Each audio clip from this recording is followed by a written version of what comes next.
महात्मा ज्योतिबा फुले यांनी स्त्री शिक्षण, शेतकरी हक्क आणि जातीय भेदभाव निर्मूलनासाठी उल्लेखनीय कार्य केलंय.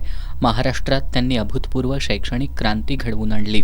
भारतीय समाज सुधारणेच्या इतिहासात अद्वितीय स्थान असलेल्या महात्मा ज्योतिबा फुले यांची जयंती आज सर्वत्र उत्साहात आणि विविध उपक्रमांनी साजरी करण्यात आली.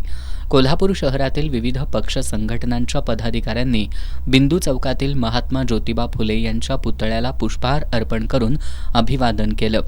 यावेळी माजी आमदार सुजित मिणसेकर, जिल्हा परिषदेचे माजी सदस्य बाबासाहेब देवकर, डी.जी. भास्कर, सुभाष देसाई, माजी नगरसेवक सुभाष रामुगडे, नगरसेवक दुर्वास बापू कदम, रोहित कवाळे, बाजीराव नाईक, प्राध्यापक शहाजी कांबळे, अनिल धनवडे, रूपा वायदंडे, दिगंबर लोहार यांच्यासह पदाधिकाऱ्यांनी महात्मा फुलेंच्या पुतळ्याला पुष्पहार अर्पण करून अभिवादन केलं.